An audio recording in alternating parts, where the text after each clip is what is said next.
कानून और न्याय मंत्री ब्रजेश पाठक जी और प्रदेश के ही सैनिक परिवार कल्याण के मंत्री जी श्री पलटू राम जी, हमारे अखिल भारतीय पूर्व सैनिक सेवा परिषद के पूर्व अध्यक्ष जनरल पाटिल साहब, हमारे पालक अधिकारी श्री सुनील देशपांडे जी, जनरल निशिकांत जो कि मणिपुर से आए हैं, general Dushyant, major general Nilendra Kumar और मेरे भाइयों बहनों, मीडिया के पत्रकारगण और सबसे महत्वपूर्ण भारत के भविष्य मेरे प्यारे बच्चे जो सैनिक स्कूल कैप्टन मनोज पांडे, परमवीर चक्र विजेता सैनिक स्कूल लखनऊ के कुछ छात्र यहां मौजूद हैं।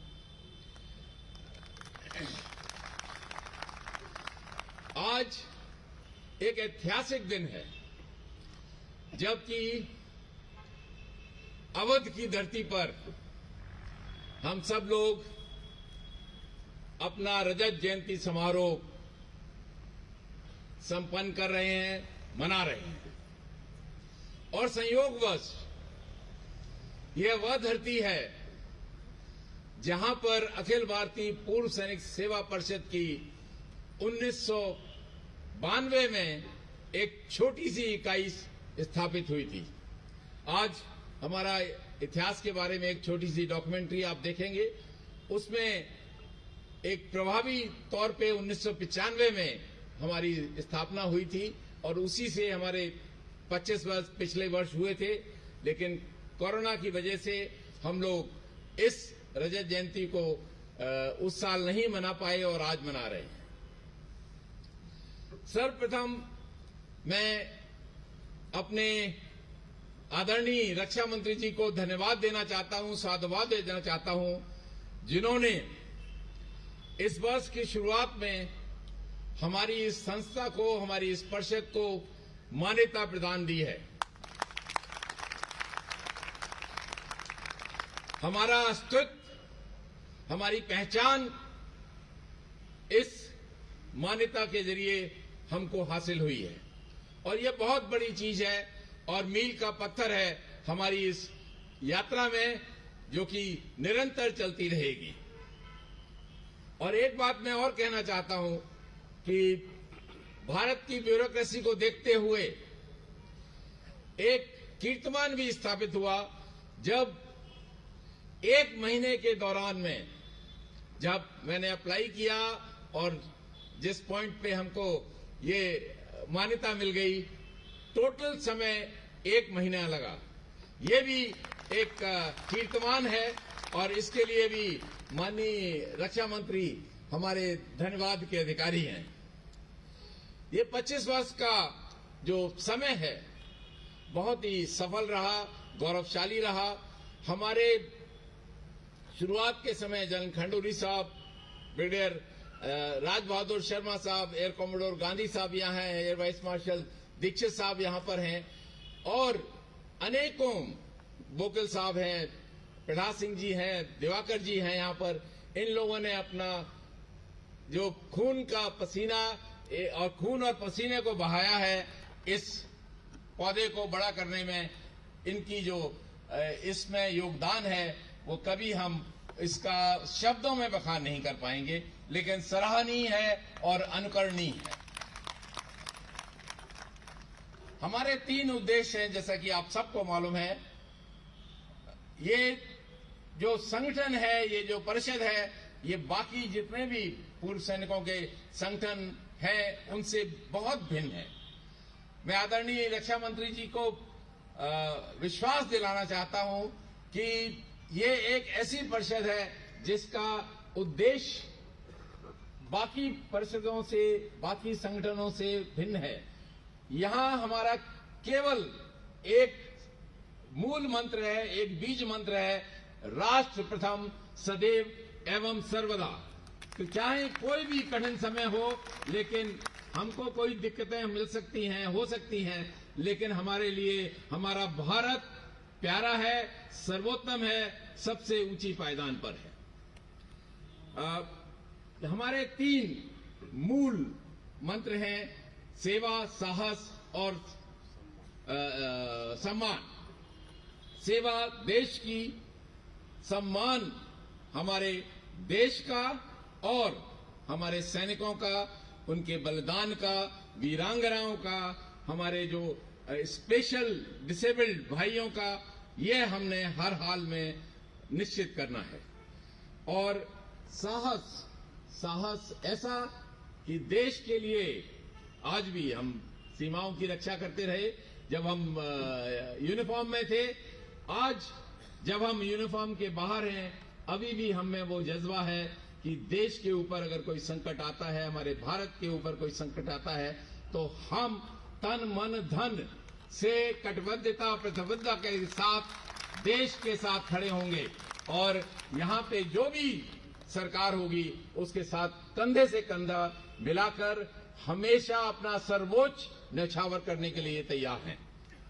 मैं रक्षा मंत्री जी को एक और आश्वासन देना चाहता हूं कि हमारी क्षमता बहुत है, हम में अभी भी देश के लिए मर मिटने का जज्बा है और जब भी कभी आप हमको आदेश देंगे, हम सब आपके साथ मिनटों में खड़े होने को तैयार हैं।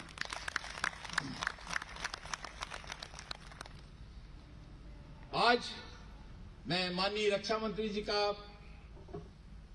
श्रीमान पाठक जी का और पलटू राम जी का बहुत बहुत आभारी हूं, जिन्होंने यहां पर आकर हमारे ये रजत जयंती समारोह में हिस्सा लिया और हमको गौरवान्वित किया। मैं समझता हूं कि इससे बड़ा हमारा आदर और सम्मान नहीं हो सकता। मैं आपका बहुत बहुत आभारी हूं। आपको हृदय की गहराइयों से हम सब पूर्व सैनिकों की तरफ से आपको इसके लिए धन्यवाद देता हूं।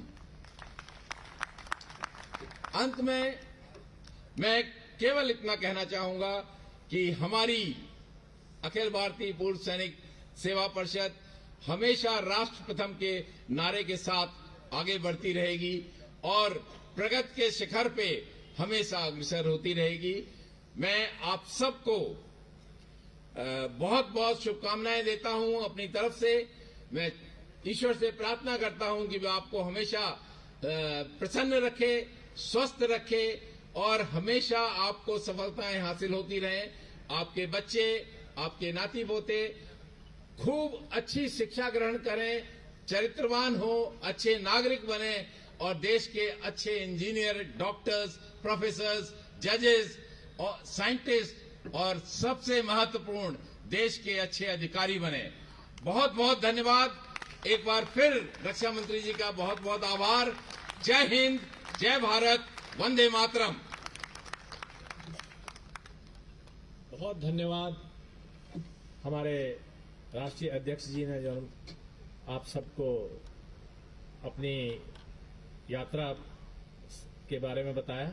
अब मैं अनुरोध करूंगा मेजर जनरल राजीव गुप्ता जी से कि वो हमारी जो डॉक्यूमेंट्री है उसे शुरू कराएं और दिखाएं।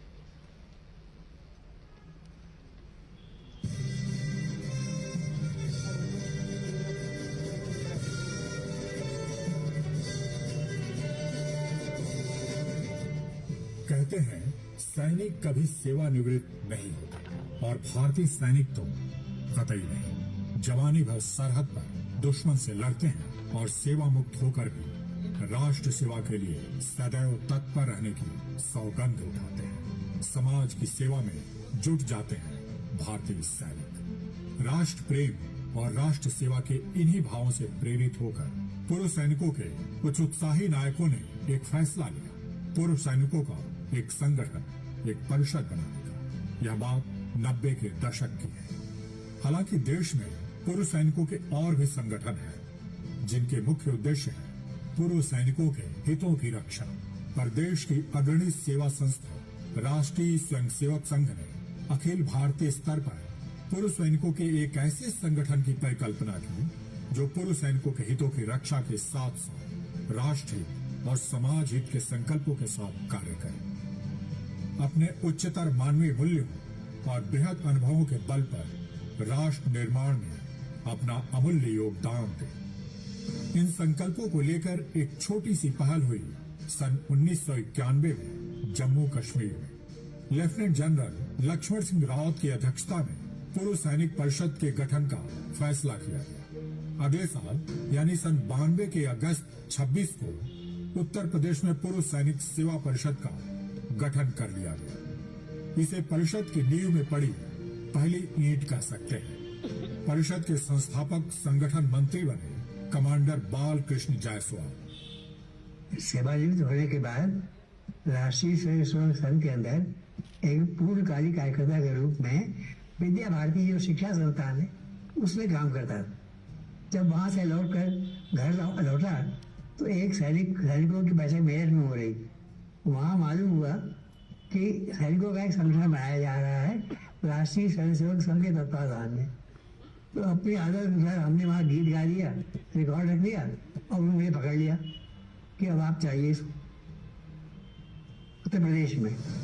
इसके साथ ही परिषद को लेकर एक राष्ट्रव्यापी चेतना जगने लगी और मात्र 3 साल के प्रयासों में दिल्ली में अखिल भारतीय पूर्व सैनिक परिषद का विधिवत गठन हो गया। नवंबर सन 1995 परिषद के संस्थापक अध्यक्ष बने मेजर जनरल बीसी खंडूरे और राष्ट्रीय महामंत्री का दायित्व निभाया ब्रिगेडियर डॉक्टर आर.वी. शर्मा ने। पूर्व सैनिक सेवा परिषद का जो निर्माण है उस संदर्भ में हुआ है कि लोगों को जानकारी हो और सैनिक जो काम करते हैं उनका सम्मान हो। इन दोनों बातों को आम जनता के सामने रखने के लिए इस संस्था की स्थापना हुई थी। सेवा, साहस और सम्मान परिषद के बीज मंत्र बने। सेवा देश की, साहस हर चुनौतियों का सामना करने का साहस, और सम्मान देश का और हमारे साथियों का, हमारी वीर नारियों का, हमारे सैनिकों का, हमारे बलिदानियों का। हमारा उद्देश्य राष्ट्र प्रथम सदैव व सर्वदा है। पूर्व सैनिकों के राष्ट्रव्यापी परिषद के लक्ष्य और उद्देश्यों में शामिल है वीर सैनिक ग्राम गौरव योजना के जरिए वीरों का सम्मान, महिला सशक्तिकरण के लिए सैन्य मातृ शक्ति का गठन, पूर्व सैनिकों के हितों की रक्षा, राष्ट्रीय गौरव के महत्वपूर्ण क्षणों को याद करना, अमर बलिदानियों को सादर श्रद्धांजलि, सैन्य संदेश पत्रिका के प्रकाशन के जरिए राष्ट्रीयता का संचार और नई पीढ़ी को राष्ट्र सेवा हेतु सैन्य दल से जुड़ने के लिए प्रेरित करना। हम उनको प्रेरणा देते हैं फौज में जाने के लिए, एक अच्छा नागरिक बनने के लिए। हम उनको अच्छे नैतिकता के उपदेश देते हैं, हमारे ट्रेडिशंस, परंपराओं के बारे में हम उनको बताते हैं और देश के साथ जोड़ने की हम उनको उसके लिए प्रोत्साहित करते हैं। अपनी तरफ से बिना कोई पैसे लिए हुए हम उसे इंटरव्यूज और सेना में जाने के लिए हम उन्हें ट्रेनिंग भी प्रदान करते हैं। अपने गठन के साथ ही परिषद ने अपनी गतिविधियां तेज कर दी। सन 1996 में राष्ट्र मना रहा था 1971 के भारत पाकिस्तान युद्ध की रजत जयंती वर्ष। परिषद ने दिल्ली के नेशनल स्टेडियम में इसे विजय दिवस के रूप में मनाया और उस युद्ध में भारतीय सैनिकों के पराक्रम से दिल्ली के स्कूली बच्चों को अवगत कराया। 1944 में आजाद हिंद फौज की स्थापना के साथ ही नेताजी सुभाष चंद्र बोस ने मणिपुर के मोइरंग को स्वतंत्र घोषित कर दिया था। नारा दिया था, दिल्ली चलो।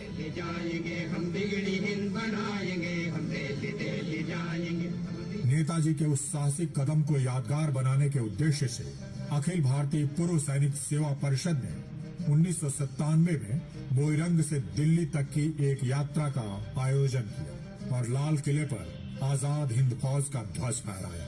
आर्मी चीफ्स आए थे, दिल्ली के मुख्यमंत्री आए थे और आजाद हिंद फौज के जो जीवित थे उस समय दिल्ली और आसपास के, वो बड़ी संख्या में आए थे। रेड फोर्ट के जब पार्क बना है मिलियन पार्क, उसमें एक हिस्सा चलो दिल्ली पार्क का नाम रखा गया और वहाँ पर आजाद हिंद फौज के जो एक सर्विसमैन थे उनका एक रीयूनियन किया। तय हुआ कि प्रतिवर्ष 14 अप्रैल आजाद हिंद फौज दिवस के रूप में मनाया जाएगा और तब से यह परंपरा चली आ रही है। तो हम हर साल मोइरांग यात्रा जाते हैं और वहाँ आधा दिन फौज का ध्वज लहराते हैं। 5-6 तरह के हमारे कार्यक्रम होते हैं। सुभाष चंद्र बोस जी की जयंती है, सुभाष आजाद हिंद फौज दिवस है, रानी लक्ष्मीबाई जी का बलिदान दिवस है, विजय दिवस है, कारगिल विजय दिवस है। Remarkable event was Sarhad ko Pranam, wherein over 10,000 youth from across the country visited 1,250 border villages from Rajasthan to Manipur with the help of 850 पूर्व सैनिक। सच है कि ज्यादातर भारतीय सैनिक ग्रामीण पृष्ठभूमि से होते हैं।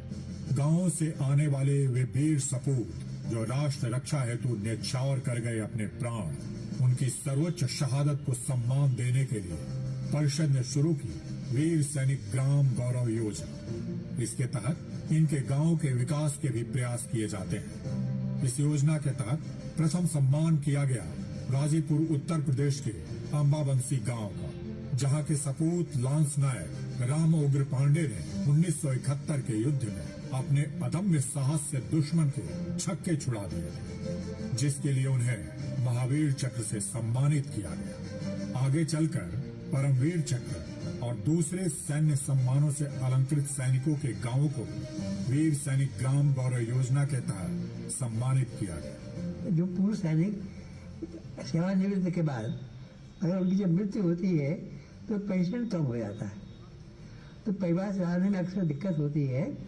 तो सैनिकों के लिए परिवार कल्याण हमने एक ट्रस्ट बनाया है, सैनिक परिवार कल्याण न्यास। अभी पूरे देश में अनेक गांवों का विकास होना आरंभ हो गया। पूर्व सैनिकों के बच्चों को शैक्षणिक सहायता देने हेतु सैनिक परिवार कल्याण न्यास का गठन हुआ। इस सूची में हालिया नाम जुड़ा है शहीद तरुण भारद्वाज का। 2021 में शहीद हुए तरुण भारद्वाज के बलिदान को प्रणाम करने और उस वीर सपूत के गांव को वीर सैनिक ग्राम गौरव से सम्मानित करने परिषद सदस्य हरियाणा के गांव भोड़सी पहुंचे। परिषद के इस कदम से न सिर्फ गांव का सम्मान हुआ, बल्कि सैन्य सेवा के प्रति नौजवानों में नए जोश का संचार भी हुआ। गांव में हमारे में तो अब भी बालक तैयारी खूब कर रहे हैं। जब हम फौज में ही नहीं जाएंगे तो ये दिल्ली में कहाँ सोएंगे? हम यहाँ जो सो रहे हैं हम सोएंगे कैसे? सो तो जब भी सकेंगे हम आराम से जब वहाँ कोई पहरा देने वाला तैयार होगा।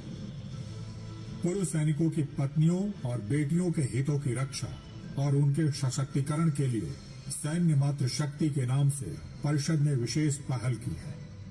जहां पे वो एंटाइटलमेंट्स उनको नहीं मिल रहे हैं, जैसे मेडिकल की सुविधा नहीं मिल रही है या उनके पेंशन वगैरह में कुछ दुविधा है, उसमें उनकी मदद करना, रिकॉर्ड ऑफिस से, आर्मी हेडक्वार्टर से या कि पीसीडीए पेंशन से अप्रोच करके उनको सही एंटाइटलमेंट दिलाना और जल्दी से जल्दी समय में दिलाना, ये हमारा उद्देश्य है। सैन्य संदेश नाम से परिषद एक मासिक पत्रिका का प्रकाशन करता है। यह पत्रिका परिषद और सैन्य गतिविधियों की जानकारी का एक बेहतर माध्यम बन गई है। हाल ही में परिषद के 25 सालों की गतिविधियों को एक पुस्तक के रूप में लिपिबद्ध भी किया गया है। शुरू से इतिहास लिखना अपने आप का एक बहुत बड़ा कार्य है। जो भी हमें ज्वाइन करेगा फ्यूचर में, उनको पता चलेगा कि ये इतिहास कैसे बना। समाज सेवा के संकल्पों की सिद्धि के लिए परिषद सदस्य सदैव और सर्वदा तत्पर रहते हैं। विशेषकर संकट की घड़ी में साथी बनकर समाज के साथ खड़ा हो जाता है यह परिषद। समाज ने हमें दिया, बहुत कुछ दिया, अब हम समाज को क्या दे सकते हैं, और उस सेवा रूप में सबसे बड़ा प्रमाण आप देख चुके हैं कि इस कोविड के दौरान हमारे पूर्व सैनिकों ने अकेले तौर पे, संगठन के तौर पे, जिले, प्रदेश, प्रांत और क्षेत्र के तौर पे हर जगह अपनी सेवाएं दी है। परिषद की गौरव गाथा में एक एक कर जुड़ते गए कई उल्लेखनीय काम, जैसे 2003 में बैंकॉक, कुआलालंपुर और सिंगापुर में नेताजी का सम्मान, 2006 में स्वतंत्रता आंदोलन की जन्मस्थली मेरठ से मोइरंग तक की यात्रा, 2012 में 1962 के बलिदानियों को श्रद्धांजलि, 2012 से करगिल विजय यात्रा। 25 वर्षों की अपनी यात्रा में कई उल्लेखनीय पड़ावों को पूरा करते हुए परिषद ने अपनी राष्ट्रीय पहचान कायम की। परिषद की सदस्य संख्या 1 लाख को पार कर गई है। हाल ही में रक्षा मंत्रालय ने अखिल भारतीय पूर्व सैनिक सेवा परिषद को मान्यता प्रदान कर दी है। यह उपलब्धि हासिल करने वाला पूर्व सैनिकों का मात्र दूसरा संगठन है अखिल भारतीय पूर्व सैनिक सेवा परिषद। निसंदेह यह गौरव परिषद को नई जिम्मेदारियों का एहसास करा रहा है और इस बात का बोध भी कि सेवा, साहस और सम्मान की इस डगर पर सतत चलते रहना ही इन गौरव सेनानियों का सैन्य धर्म है, जिनके लिए सर्वप्रथम है राष्ट्र, जिनकी देश प्रेम की प्रबल भावना की दी जाती हैं मिसालें, जिनकी त्याग, तपस्या और बलिदान की गौरवशाली परंपरा है अतुलनीय, अनुकरणीय और अभूतपूर्व, जो सोते जागते हर पल बोले जय हिंद, जय भारत, वंदे मातरम।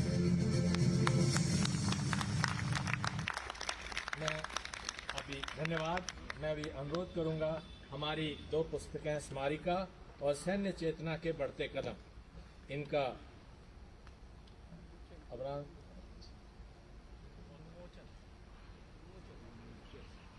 ये बुक रिलीज हमारे माननीय रक्षा मंत्री जी, हमारे मंत्री उत्तर प्रदेश सैनिक कल्याण और हमारे मंत्री ब्रजेश पाठक जी कानून मंत्री, साथ में हमारे सभी साथी,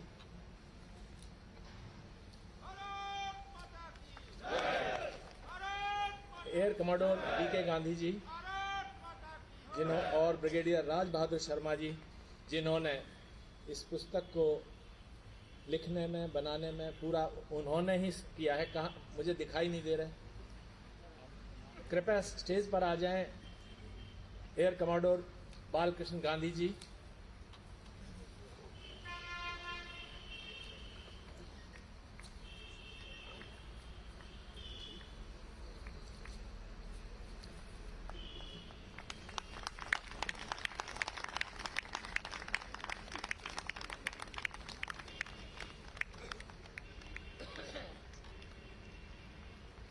बहुत धन्यवाद माननीय रक्षा मंत्री जी राजनाथ सिंह जी।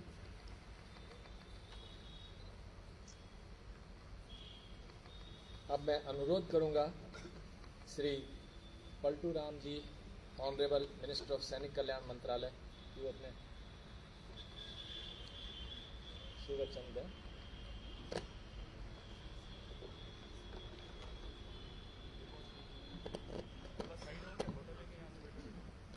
आज अखिल भारतीय पूर्व सैनिक सेवा परिषद के रजत जयंती समारोह के मुख्य अतिथि भारत के यशस्वी रक्षा मंत्री परम आदरणीय राजनाथ सिंह जी का मैं लखनऊ की धरती पर उत्तर प्रदेश सैनिक कल्याण विभाग की तरफ से हृदय की गहराइयों से बहुत बहुत स्वागत और अभिनंदन करता हूं। हमारे इस कार्यक्रम में मौजूद उत्तर प्रदेश सरकार के बहुत ही वरिष्ठ मंत्री आदरणीय ब्रजेश पाठक जी का मैं बहुत बहुत स्वागत और अभिनंदन करता हूं और अभिनंदन करता हूं अपने अखिल भारतीय सेवा परिषद के राष्ट्रीय अध्यक्ष जी का कि जिन्होंने मेरे जैसे एक सामान्य व्यक्ति को इन देश की धरोहरों से रूबरू होने का, मुझे आज साक्षी बनने का मौका दिया। इसके लिए मैं अपने सभी अखिल भारतीय सेवा परिषद से सभी जितने भी पदाधिकारी अधिकारी मौजूद हैं और देश के कोने कोने से आए हुए अपने सभी पूर्व सैनिकों के चरणों में मैं अपना मस्तक रख करके उनका वंदन, नमन और प्रणाम करता हूं। इसीलिए किसी ने कहा है कि जो भरा नहीं है भावों से, बहती जिसमें रसधार नहीं, वह हृदय नहीं पत्थर है जिसमें स्वदेश का प्यार नहीं। आज जिस तरह से अभी एक संक्षिप्त प्रदर्शनी के द्वारा जो अखिल भारतीय सेवा परिषद ने देश की सेवा से लेकर के और गांव के विकास पर जो आपकी अभी किरण पड़ी है, निश्चित तौर पर जो माननीय प्रधानमंत्री जी का जो सपना है, वो सपना पूरा करने के लिए हमारे सैनिक यहाँ तैयार हुए हैं। मैं ज़्यादा समय न लेते हुए अपने सभी उन पूर्व सैनिकों का जिन्होंने देश की रक्षा के लिए अपने प्राणों की आहुति देने के लिए तत्पर रहे, ऐसे सभी पूर्व सैनिकों का मैं बहुत बहुत हार्दिक अभिनंदन वंदन करता हूं और पुनः अखिल भारतीय सेवा परिषद के राष्ट्रीय अध्यक्ष से लेकर के जितने भी पदाधिकारी यहां मौजूद हैं, मैं उनका बहुत बहुत स्वागत अभिनंदन करता हूं। धन्यवाद। जय हिंद, जय भारत, वंदे मातरम। धन्यवाद मंत्री जी। मैं यहाँ बताना चाहूँगा, जो स्मारिका बनाई गई है जिसमें मुख्य योगदान मेरे साथी मेजर जनरल राजीव गुप्ता जी का है। राजीव गुप्ता जी ने इसमें पूरा काम किया है, इन्हें धन्यवाद। मैं अब अनुरोध करूँगा हमारे मंत्री श्री ब्रिजेश पाठक जी से कि आएं और अपने आशीर्वाद वचन दें।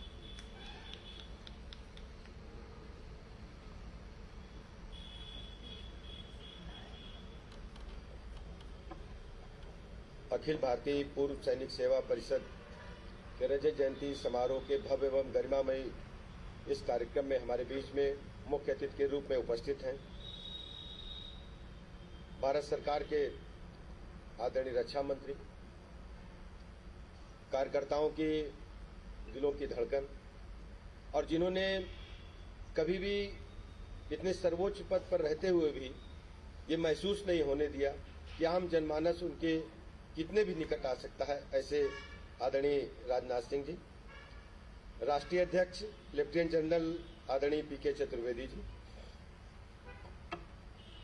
यहाँ उपस्थित उत्तर प्रदेश सरकार के राज्य मंत्री हमारे मित्र आदरणीय Paltu Ram ji, major general Shri N Gupta ji, राष्ट्रीय उपाध्यक्ष, ABM Shri NB Singh ji, Vir Chakra, major general Shri RK. Gupta ji, doctor JP Sharma ji, राष्ट्रीय संगठन मंत्री, lieutenant general Shri Nishikant ji, lieutenant general Shri Dushyant Singh ji, lieutenant general Shri BM. Patil ji, महानगर भारतीय जनता पार्टी के यशस्वी अध्यक्ष आदरणीय मुकेश शर्मा जी, आदरणीय त्रिलोक अधिकारी जी, आदरणीय एच.पी. सिंह जी, आदरणीय सुनील देश पांडे जी, और विशेष रूप से यहाँ उपस्थित हमारे साथी, हमारे मित्र आदरणीय राघवेंद्र शुक्ला जी, कर्नल दयाशंकर दुबे जी, उपस्थित सभी पूर्व सैनिक साथियों, भाइयों तथा बहनों, आज जिस संगठन के कार्यक्रम में हम सब उपस्थित हुए हैं या मुझे उपस्थित होने का अवसर मिला है, ये कोई साधारण संगठन नहीं। सामने बैठे वे लोग हैं जिनके साथियों ने हंसते हंसते प्राणों के आहुति देने का काम किया। अभी जैसा कि लघु फिल्म में हम लोग देख रहे थे, हंसते हंसते फांसी के फंदे को चूम लेना, हंसते हंसते सीने पर गोली खा लेना और देश प्रेम का जज्बा बरकरार रखना अगर किसी से भी सीखना है तो आप सबसे हमें सीखना होगा। जिस प्रकार आपने लघु फिल्म में बताया कि अपने देश में अवकाश ग्रहण करने के बाद लोगों में देश प्रेम की भावना को भरना, सेना में जाने के लिए नए पीढ़ी को तैयार करना, इसके अलावा जब अब विपत्ति काल हो, जब आपत्ति काल हो, कोरोना जैसी महामारी का काल हो, कारगिल जैसे युद्ध का काल हो, तो पीड़ितों की, वंचितों की सेवा करना और उसमें अपनी चिंता न करना सबसे महत्वपूर्ण यह है। मैं आप सभी को हृदय से प्रणाम करता हूं, अभिनंदन करता हूं, नमन करता हूं और इस बात का भरोसा दिलाता हूं कि उत्तर प्रदेश सरकार की तरफ से हम आपके साथ कंधे से कंधा मिलाकर खड़े रहेंगे। कहीं भी कोई आवश्यकता होगी, मैं लगातार चतुर्वेदी जी के संपर्क में रहूंगा, हर परिस्थिति में आपके साथ खड़ा रहूंगा। मुझे जानकर इस बात की प्रसन्नता हुई कि मात्र 25-26 वर्ष पहले बना यह संगठन आज देश में बट वृक्ष की तरह तेजी के साथ आगे बढ़ रहा है। आज ये रजत जयंती समारोह भले ही 1 वर्ष के बाद हो रहा है, लेकिन इसकी संख्या 1 लाख होना इस बात को साबित करती है कि इस संगठन के जो पुरोधा हैं, जिन्होंने संगठन को निर्माण किया है, उन्होंने बहुत मेहनत और लगन से संगठन की शक्ति के माध्यम से काम किया है। मुझे इस बात का पूरा भरोसा है, मैं शुभकामनाएं देता हूं। ये पूर्व सैनिकों का सर्वोच्च संगठन देश में शीघ्र ही बनेगा और यहाँ के जो पूर्व सैनिक हैं वो देश के लिए, समाज के लिए इसी प्रकार कार्य करते रहेंगे। और मुझे वास्तव में सभी कार्यक्रमों में जाने का अवसर मुझे मानी जी के साथ मिलता है, लेकिन कुछ एक कार्यक्रम होते हैं जो दिल को छू जाते हैं। मैं आप सभी को सैल्यूट करता हूं, चरण वंदन करता हूं। बहुत बहुत धन्यवाद, आभार। धन्यवाद पाठक जी, मुझे तो लगा कि आप भी फौजी ही हैं। आपको साधुवाद। अब मेरे साथियों, मातृशक्ति, अब जिस क्षण का हमें इंतजार था, हमारे प्रेरणा स्रोत रक्षा मंत्री जी श्री राजनाथ सिंह जी, जिन्होंने बहुत ही कम समय लगाया हमारी विनती को सुनने में, और जैसे हमारे माननीय राष्ट्रीय अध्यक्ष जी बता चुके हैं कि 28 दिन के अंदर जो हम चाहते थे वो पूरा हुआ, वरना पता नहीं कितना समय कहाँ लगता, किस किस भवन में हम घुसे होते इन कागजों को लेकर। आपको बहुत बहुत साधुवाद। मैं आमंत्रित कर रहा हूं अपने रक्षा मंत्री जी श्री राजनाथ सिंह जी।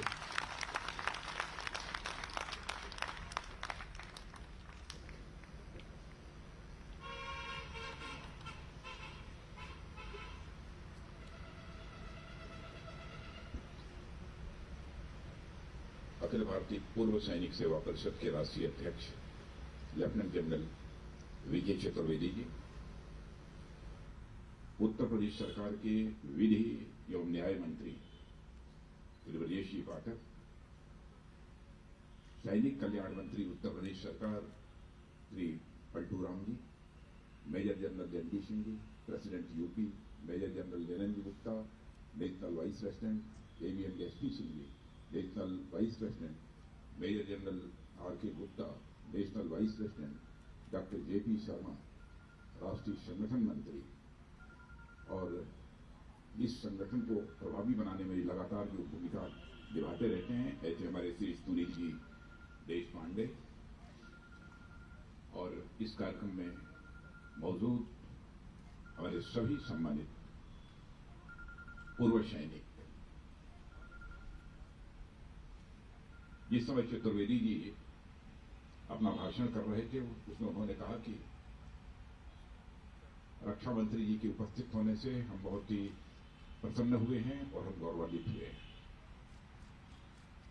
हकीकत यह नहीं है, हकीकत यह है कि आप सबके बीच आकर मैं स्वयं को गौरवान्वित महसूस कर रहा हूं। वैसे इसके पहले भी पुणे में भी, जयपुर में भी कई कार्यक्रम जो पूर्व सैनिकों के हुए हैं उनको संबोधित कर चुका हूं,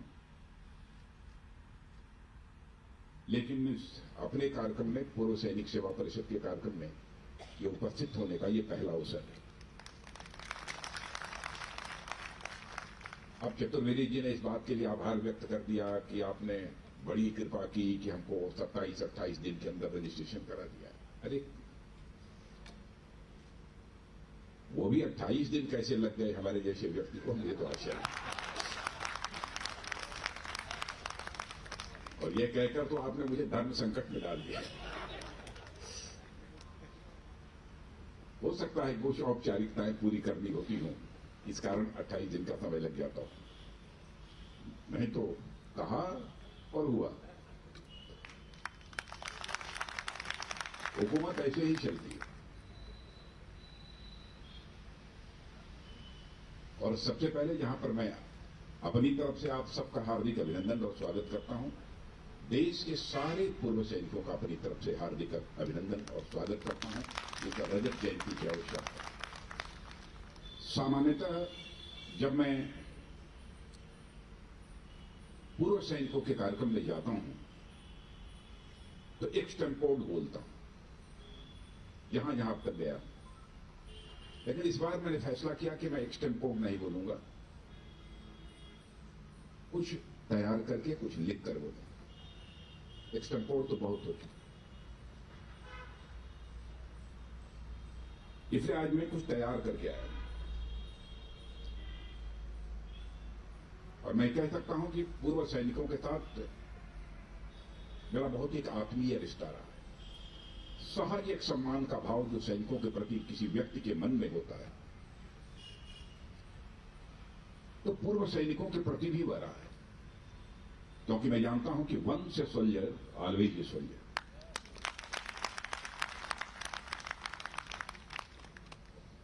और मैं जानता हूं कि आप लोगों को जिस तरह कुर्सी से उठे यदि आपसे बातचीत की जाए तो भले ही उम्र 82 साल की हो गई हो, लेकिन जज्बा वही रहता है बातचीत करने का।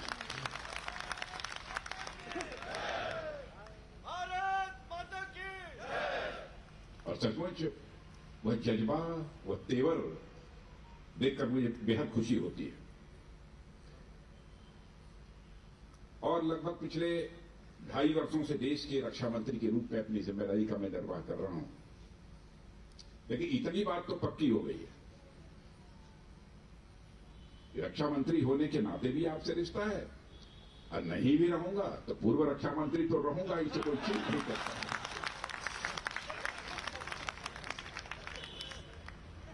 यानी हमारा आपका रिश्ता पक्का।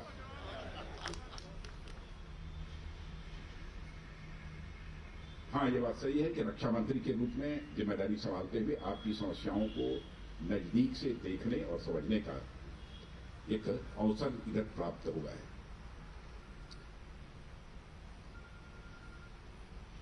और पूर्व सैनिकों के साथ बातचीत करने के दौरान जो सबसे बड़ी बात मुझे समझ में आती है, जिसे प्रायः मैं कहता हूं, इस देश का कोई भी सैनिक सचमुच कभी पूर्व सैनिक बनता ही नहीं, कभी बनता ही नहीं। सेना की सक्रिय सेवा से रिटायर होने के बाद भी इस देश के पूर्व सैनिकों ने, सारे पूर्व सैनिकों में देश के लिए कुछ कर गुजरने का एक उनके अंदर जज्बा होता है। और मैं मानता हूं कि इस जज्बा का पूर्व सैनिक हो जाने के बाद भी कायम रखना यह बेजोड़ है, यह बेमिसाल है। इसका एक उदाहरण कोविड पैंडेमिक के दौरान हम देखेगा। कई स्थानों पर मुझे जाने का भी मौका मिला है, और केवल कोविड पैंडेमिक के दौरान नहीं, बल्कि मुझे इस बात की खुशी हुई कि वैक्सीनेशन को लेकर जब तरह तरह के कंफ्यूजन पैदा किए जा रहे थे, तो लोगों के अंदर एक अवेयरनेस पैदा करने के लिए इस वैक्सीनेशन को लेकर भी मैंने देखा कि हमारे पूर्व सैनिक उस पर अपनी भूमिका निभा रहे हैं कि नहीं, सबको वैक्सीनेशन कराना चाहिए। मुझे लगा कि शायद बचपन से ही जो सेना में जाते हैं उनके अंदर एक सेवा का भाव होता है, और मैं तो बराबर कहता हूं जिनके अंदर सेवा करने का भाव है वो केवल व्यक्ति की सेवा नहीं करता है, वह नारायण की सेवा करता है जो पूरी सृष्टि का संचालन करता है। और यह भाव आप लोगों के अंदर बराबर आता है। और जब हॉस्पिटल बेड्स और डॉक्टर्स, पैरामेडिक, इन सब सारी चीजों की कमी महसूस की जा रही थी, तो एक बार अपने डिफेंस मिनिस्ट्री के सारे ऑफिशियल्स की मैंने मीटिंग बुलाई और मैंने कहा कि हमारे मिलिट्री हॉस्पिटल्स हैं, उनका भी उपयोग यदि वैकेंसीज हैं वहां पर तो सिविलियंस के लिए किया जाना चाहिए। मुझे खुशी है कि हमारे तीनों सर्विसेज के चीफ, सीडीएस, डिफेंस सेक्रेटरी जितने भी मौजूद थे, सबने एक स्वर से कहा कि साहब कल इसका जो है इस आदेश निर्गत कर दिया जाएगा। और जो लोग भी डिफेंस के हॉस्पिटल्स में जो एडमिट हुए हैं, वहां से लौटने के बाद सबने उसकी भूल प्रशंसा की है। एक हमारे यहाँ के लखनऊ के ही बार एसोसिएशन के अध्यक्ष शुक्ल जी हैं, उनकी हालत बहुत बिगड़ चुकी थी, परिवार के लोग भी निराश हो चुके थे, लेकिन वहां से लौटने के बाद जो जिस प्रकार की उन्होंने प्रशंसा की है वहां के डॉक्टरों की सेवा की, उसके संबंध में जितना ही कहा जाए वो कम है। और दूसरी तरफ भारतीय सेना के तीनों अंग देश में ऑक्सीजन की मांग बढ़ने से उत्पन्न हुई समस्या का समाधान देने के लिए भी पूरी ताकत के साथ वो डटे हुए थे। और कोविड महामारी के दौरान यह भी साबित हुआ है कि जब भी देश पर कोई भी संकट मंडराता है तो भारतीय सेना और भारत के सैनिक, जिनमें कि पूर्व सैनिक भी शामिल हैं, पूरी ताकत से उसके खिलाफ लड़ते हैं और उस पर विजय हासिल करते हैं। साथियों, आज धीरे धीरे देश में कोविड की समस्या को लेकर अथवा कोविड के जो दुष्प्रभाव हैं उनका प्रभाव कम हो रहा है, चीजें वापिस हो रही हैं, सामान्य होने की दिशा में बढ़ रही हैं। और यह कार्यक्रम भी रिटर्न टू नॉर्मलसी का ही एक जीता जागता उदाहरण है कि कोविड के कारण पिछले साल आपकी इस संस्था का रजत जयंती समारोह नहीं हो पाया। शायद उसी के कारण ये 1 वर्ष इसमें विलंब हुआ है। इसलिए आप लोग इस साल 2021 में अपनी संस्था की स्थापना की सिल्वर जुबली मना रहे हैं। अब यह भी एक सुखद संयोग है कि जब आप अपनी संस्था की स्थापना की सिल्वर जुबली मना रहे हैं तो उसी समय 1971 में हुए भारत पाकिस्तान युद्ध का स्वर्णिम विजय दिवस भी मनाया जा रहा है। यानी उस घटना को 50 वर्ष पूरे हो गए। पिछले महीने में बेंगलोर में एयरफोर्स द्वारा आयोजित 1971 की जीत के गोल्डन जुबली समारोह में मैं शामिल हुआ था और उस कार्यक्रम में मुझे कई ऐसे पूर्व सैनिकों से भेंट करने का अवसर प्राप्त हुआ जिन पूर्व सैनिकों ने कहा कि 1971 की लड़ाई में मैंने भी भाग लिया था। उनसे मिलकर मुझे बेहद खुशी हुई और उनसे बात करके सचमुच जो मुझे अनुभूति हुई है वह मैं शब्दों में बयान नहीं कर सकता। उसमें कुछ लोग ऐसे थे जिनकी की उम्र 86, 87 हो चुकी थी, 85, 86, 87 हो चुकी। मैंने हमारा क्या अनुभव रहा उसको मैं शब्दों में नहीं बांट सकता हूं। लोग इतिहास पढ़ते हैं मगर 1971 में यह युद्ध में भाग लेने वाले हर भारतीय सैनिक ने, मैं कहूंगा, उन्होंने इतिहास बनाया है। और हमने 1971 में भाग लेने वाले हर सैनिक पर नाज है। कोई भी युद्ध हो, किसी भी युद्ध में यदि हमारा सैनिक भाग लेता है तो स्वाभाविक रूप से एक मन के अंदर उसके प्रति एक स्वाभिमान का भाव मन के अंदर पैदा होता है। और पाकिस्तान पर निर्णायक विजय प्राप्त कर हमने दुनिया को बता दिया है कि भारत और पाकिस्तान की तुलना नहीं की जा सकती है। यह संदेश हम लोगों ने 1971 में भी अंतर्राष्ट्रीय समुदाय को भी देने में कामयाबी हासिल की। अब आज जहां तक भारत का प्रश्न है, भारत की गिनती दुनिया के सबसे कद्दावर देशों में की जाती है। जो इन्हें गिने कुछ कद्दावर देश हैं, अब भारत की गिनती उनमें होती है। और इस सच्चाई को कोई नकार नहीं सकता है कि अंतर्राष्ट्रीय जगत में भारत की प्रतिष्ठा बढ़ी है। आज के कुछ वर्षों पहले भारत को अंतर्राष्ट्रीय जगत में जिस नजरिए से देखा जाता था उसमें बहुत बड़ा बदलाव आया है, बहुत बड़ा बदलाव देखने को मिला। और सच्चाई तो यह है कि अब धीरे धीरे यह भी संदेश देने में हम कामयाब रहे हैं कि चाहे कोई भी हो, दुनिया का कितना ही ताकतवर देश क्यों ना हो, यदि भारत को कोई छेड़ेगा तो भारत उसे छोड़ेगा नहीं। यह एक विश्वास लोगों के अंदर पैदा हुआ।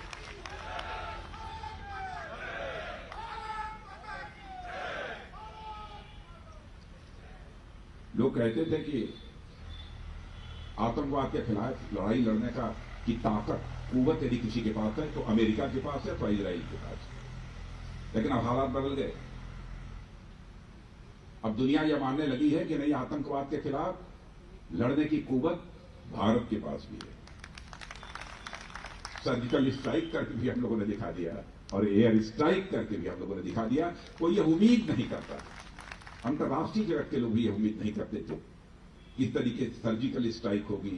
यानी उसकी धरती पर जाकर आतंकवादियों का सफाया करना, उनके कैंप्स का सफाया करना, हवा में ऊपर जाकर सर्जिकल स्ट्राइक कर देना, यह कभी कोई उम्मीद नहीं करता था।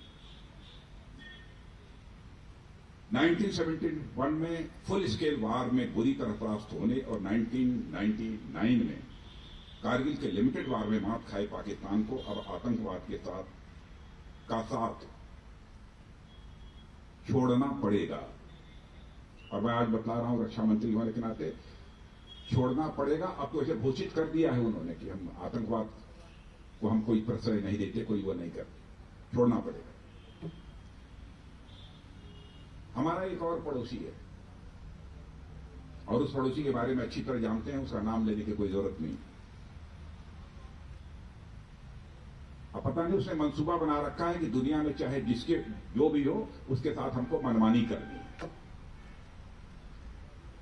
कई देशों ने उसकी बढ़ती ताकत के कारण उसकी हरकतों का वैसा विरोध नहीं किया जैसा कि विरोध किया जाना चाहिए। और पहले हम लोगों की भी कुछ ऐसी ही स्थिति थी कि उस पड़ोसी, नाम मैं नहीं ले रहा हूं, समझ गए, यदि उस पड़ोसी के द्वारा पहले भी हमारे यहां हरकत की जाती थी तो स्वाभाविक है कि हम लोगों की भी कुछ स्थिति इस प्रकार की थी, हम भी चुप्पी साध लेते थे। लेकिन 2014 के बाद हालात बदले।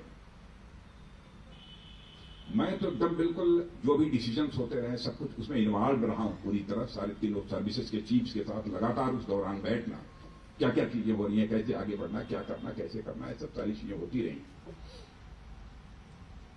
मैं कहना चाहता हूं कि सचमुच हमारे सेना के जवानों ने इस बार हमारे उस पड़ोसी को जो संदेश देना चाहिए वो संदेश देने में उन्होंने कामयाबी हासिल की। लेकिन मुझे दुख इस बात का है कि कुछ राजनीतिक दल हमारे सेना के जवानों के शौर्य और पराक्रम पर सवालिया निशान लगाने की कोशिश करते हैं। वो सेना का नाम नहीं लेते, वो कहते हैं नेतृत्व की बात। लेकिन सच्चाई तो यह है कि सेना पर, ये सीमा पर, यह पॉलिटिकल लीडरशिप जाकर नहीं लड़ती है। सीमा पर हमारे सेना के जवान ही लड़ते हैं, सेना के लोग लड़ते हैं। हां, प्रश्न तब खड़ा होता है जब कहीं पॉलिटिकल लीडरशिप हमारे जो ये तीनों हमारे सेना के विंग हैं उनमें किसी का हाथ बांधने की कोशिश करे। और मैं यह भी बतला देना चाहता हूं, आप पूर्व सैनिक, सभी सम्मानित पूर्व सैनिक जो हमारे यहां पर मौजूद है, उनके माध्यम से संदेश भी दे देना चाहता हूं, चाहे जो भी परिस्थिति हो, खामियाजा की बिना चिंता किए हुए कभी भी हम अपने सेना का हाथ नहीं बांधेंगे। फैसला उनको करना है, जो भी फैसला होगा उस फैसले के साथ हम खड़े रहेंगे, उन्हीं का फैसला। मैं रक्षा मंत्री होकर कह रहा हूं। और यदि कभी फैसला अनजाने में गलत भी हो गया तब भी हम अपने सेना के जवानों के साथ खड़े हैं। ऐसे देश की सुरक्षा नहीं की जा सकती किसी का हाथ बांध कर, नहीं की जा सकती। लेकिन मुझे तकलीफ होती है जब बालाकोट को लेकर, कभी गलवान को लेकर खुलेआम ट्विटर पर आलोचना की जाती है, समाचार पत्रों में स्टेटमेंट्स दिए जाते हैं। क्या यही होना चाहिए?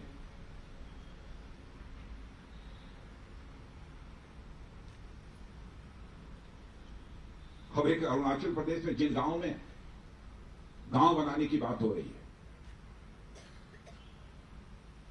अरे भाइयों क्या है उसकी स्थिति में यहां चर्चा नहीं करना चाहता, आप में लोगों को मालूम होगा।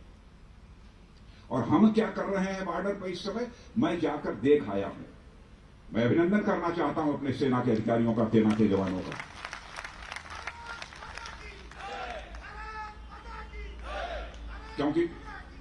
क्योंकि मैं यहां यदि कुछ बोलूंगा तो इंटरनेशनल न्यूज बन जाएगी। हम भी पीछे नहीं हैं। हाँ, लेकिन लगेगा अब इतनी बात तो पक्की हो गई है कि पहले जवाब देने में भी थोड़ा सा हम, लेकिन अब नहीं, चाहे जो कुछ भी हो जवाब देंगे। तो ये स्थिति तो नहीं। और राष्ट्रीय सुरक्षा को लेकर हमारी नीति पूरी तरह से स्पष्ट है और शांतिप्रिय देश के रूप में हम सारे विश्व में हम जाने जाते हैं। और भारत के इतिहास के पन्नों को पलट कर भी कोई देखे तो भारत का इतिहास रहा है कि भारत ने न तो दुनिया के किसी देश पर कभी आक्रमण किया है, न दुनिया के किसी देश की 1 इंच जमीन पर भी उसने कभी कब्जा किया। तो भारत का चरित्र है। और जो चरित्रवान होता है वह ज्यादा साहसी भी होता है, जो चरित्रहीन होता है वह साहसी नहीं हो सकता है। अब जिसको जिस रूप में लेना हो ले इसको।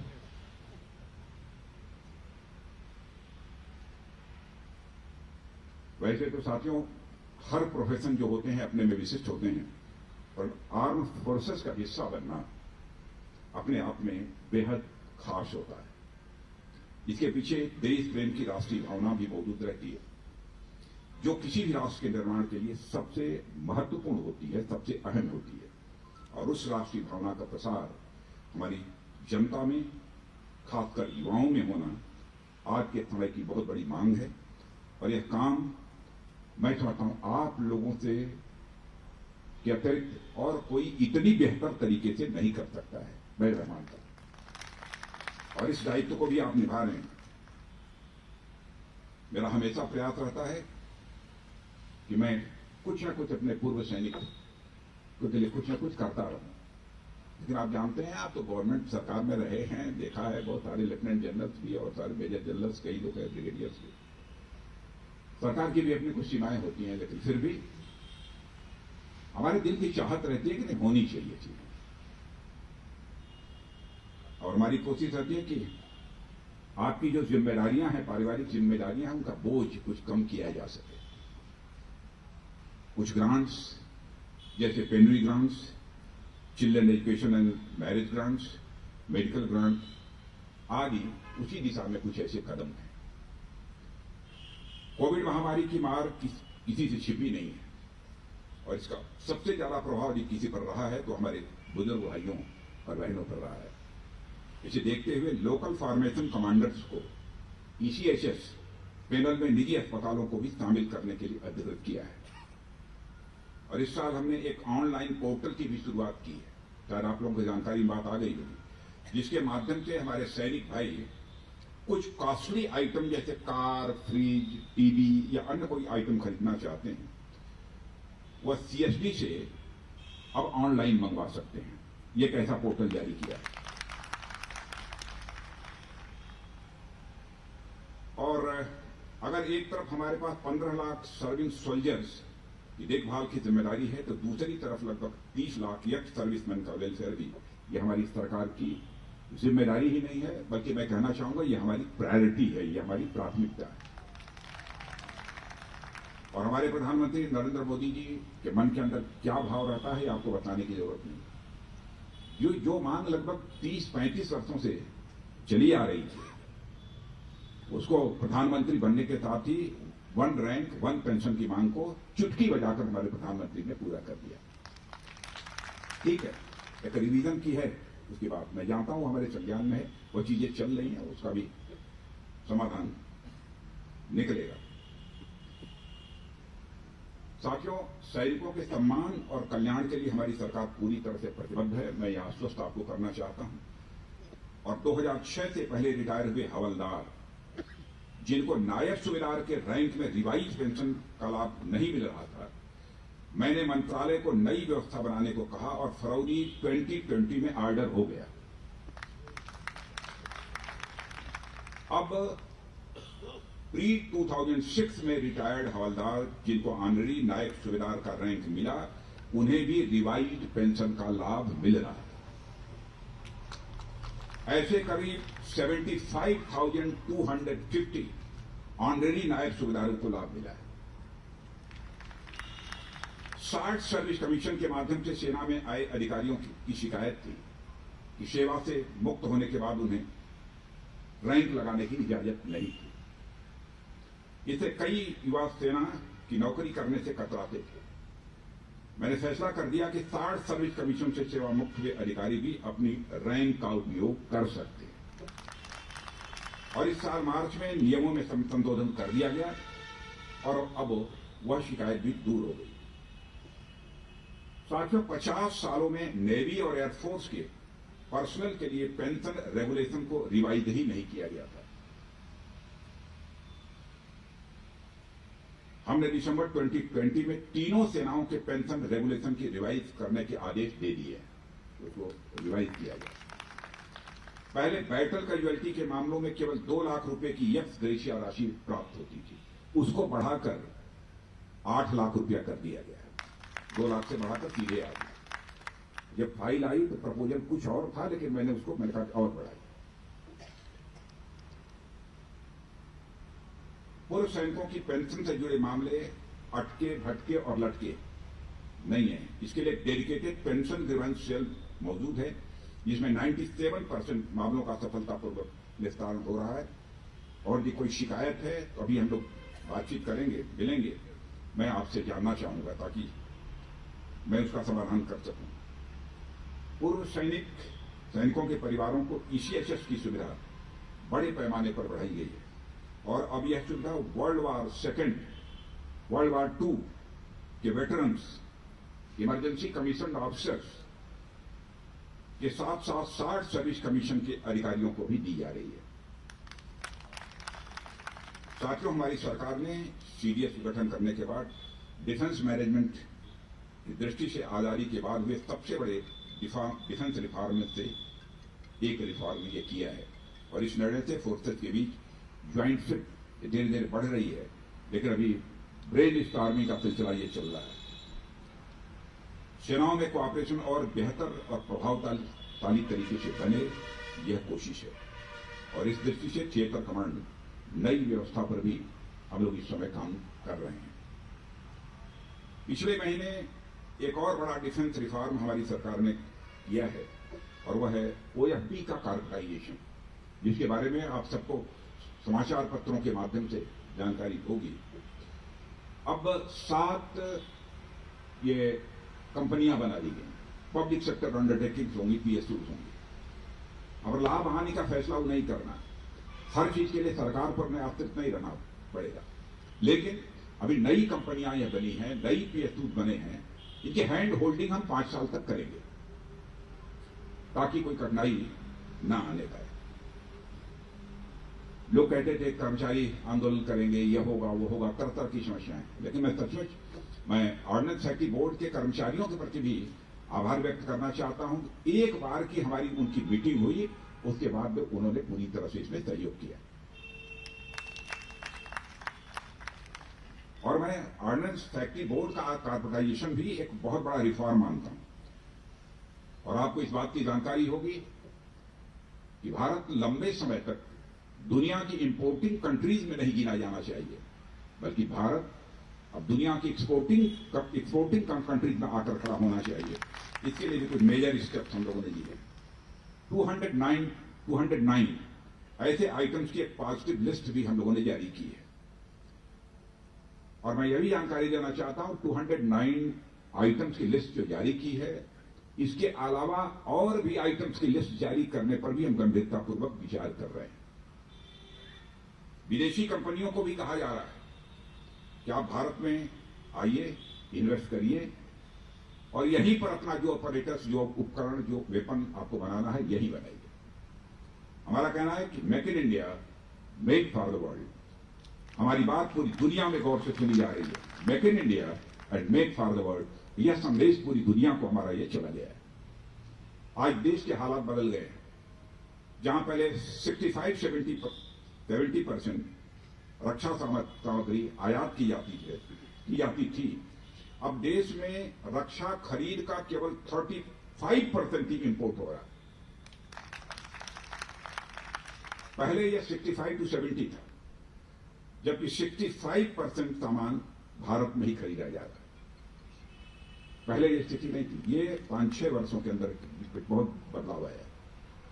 इसी तरह पहले भारत की गिनती दुनिया के डिफेंस एक्सपोर्टर्स की लिस्ट में कहीं दूर दूर तक नहीं थी। आज भारत की गिनती दुनिया के टॉप 25 डिफेंस एक्सपोर्टर्स में अब होने लगी। पहले भारत जो इंपोर्टिंग कंट्रीज थी, जो इंपोर्ट करती थी, आयात करती थी दुनिया के दूसरे देशों से, उनमें नंबर 1 की कंट्री थी। लेकिन इतनी जल्दी हम लोग खिसक कर नंबर 2 पर आ गए। कम से कम यह तो कोई नहीं कहेगा भारत इंपोर्टिंग कंट्री है, नंबर 1 पर है। पिछले कुछ वर्षों में हमने डिफेंस एक्सपोर्ट में 334% की वृद्धि की है। हमारा लक्ष्य है कि 2024 तक 35,000 करोड़ के हम डिफेंस एक्सपोर्ट कर सकें, यह भी हमारी कोशिश है। और मुझे पूरा विश्वास है कि हम इस लक्ष्य को हासिल अवश्य करेंगे और भारत की डिफेंस मैन्युफैक्चरिंग में यह दशक रोरिंग 20s के नाम से जाना जाएगा, ऐसा मेरा विश्वास है। साथियों, अपनी बात को समाप्त करने से पहले मैं एक और बात आप सबसे साझा करूंगा। भारत की संस्कृति इस देश में रहने वाले सभी मजहब के मानने वालों को एक साथ लेकर चलने में विश्वास रखती है। क्योंकि भारत ही दुनिया का इकलौता देश है। इस देश के रहने वाले ऋषियों और मनीषियों ने केवल भारत की सीमा में रहने वाले लोगों को ही अपने परिवार का सदस्य नहीं माना है, बल्कि पूरे विश्व की धरा पर रहने वाले लोगों को अपने परिवार का सदस्य मानते हुए वसुधैव कुटुंबकम यानी the whole world is a family, यह मैसेज सारी दुनिया को किसी न किसी एक देश की धरती से गया है, तो हमारे आपके देश की धरती या भारत से गया है। ये और यह भाव यदि किसी को देखना है तो आर्मी के लोगों में कोई देख सकता है, विशेष रूप से प्रत्यक्ष रूप से प्रैक्टिकली यदि देखना है। और सेना की वर्दी इसी एकजुटता का प्रतीक है, क्योंकि भारतीय सेना की वर्दी पहन लेने के बाद मैंने देखा है हमारा सैनिक न हिंदू है, न मुसलमान है, न सिख है, न ईसाई है, वह केवल एक धर्म जानता है और वह है उसका धर्म सैनिक धर्म। याद करिए 1971 की उस लड़ाई को, क्या हम कभी सोचते थे कि पूरे जंग की कमान संभालने वाले जनरल मानेकशॉ एक पारसी थे। उसी समय एयरफोर्स के चीफ पीसी लाल हिंदू थे, नॉर्दर्न सेक्टर में उस समय तैनात मार्शल लतीफ मुस्लिम थे और ईस्टर्न कमांड में तैनात लेफ्टिनेंट जनरल जगदीप अरोड़ा एक सिख थे।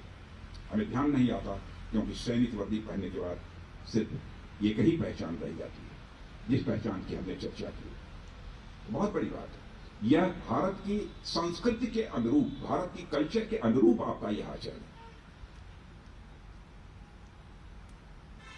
यह कोई दावा नहीं कर सकता दुनिया में सभी जगह नहीं है, क्योंकि मैं भी उसी कंट्रीज के लोगों से मैं बात किया हूं, कहीं ना कहीं कुछ सेक्ट को लेकर भी प्रॉब्लम आ जाती है, लेकिन हमारी सेना में यह प्रॉब्लम कभी नहीं आने पाई और न कभी आएगी। मैं पूरी तरह से आपसे और मैं समझता हूं कि सेना के अंदर जो इस प्रकार का यह भाव है, इसका सभी को अनुकरण करने की आवश्यकता है और देश की सीमा पर रहकर देश की सेवा करना एक सैनिक का धर्म तो है ही, साथ ही देश के अंदर रहकर भी देश के प्रति अपने कर्तव्यों का ईमानदारी से निर्वाह करना भी एक सैनिक धर्म है। इस देश को सुरक्षित करने का कार्य अगर हमारे सीमा के सैनिक कर रहे हैं, तो इसकी एकता, अखंडता और भाईचारे को बरकरार रखना सभी की यह जिम्मेदारी बनती है। और मैं कह सकता हूं कि हमारे पूर्व सैनिक देश के नौजवानों के अंदर एक सेंस ऑफ मिलिट्रीशिप, एक सेना का भाव,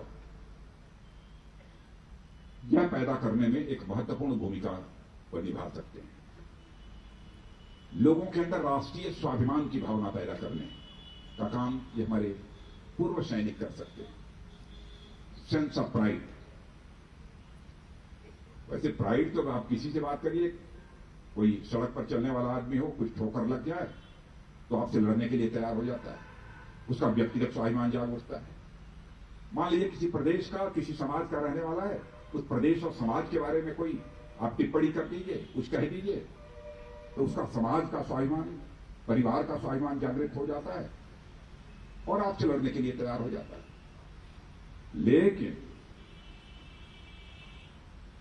भारत देश की सीमाओं पर यदि कोई आंख उठाकर देखने की जरूरत करता है, उस समय भारतवासियों के अंदर, आप सबके अंदर जो स्वाभिमान का भाव जागृत होता है, वो व्यक्तिगत स्वाभिमान नहीं होता है, वो पारिवारिक सामाजिक स्वाभिमान नहीं होता है, वो राष्ट्रीय स्वाभिमान का भाव होता है। समस्त देशवासियों में इसी राष्ट्रीय स्वाभिमान की भावना और सशक्त, प्रबल और प्रखर बनाने में मैं समझता हूं कि आप सबकी बहुत ही महत्वपूर्ण भूमिका हो सकती है। और पूर्व सैनिक सेवा परिषद, इससे बहुत सारे लोग हम लोगों से पहले से जुड़े हैं और जिस भाव से, जिस विचार से आप सब जुड़े हुए हैं, उसकी जितने भी सराहना की जाए वो कम है। इन्हीं शब्दों के साथ पुनः मैं अपनी तरफ से आप सभी का अभिनंदन करते हुए और आपको और आपके पूरे परिवार को अपनी तरफ से हार्दिक शुभकामनाएं देते हुए अपना निवेदन समाप्त करता हूं। बहुत बहुत धन्यवाद माननीय रक्षा मंत्री जी।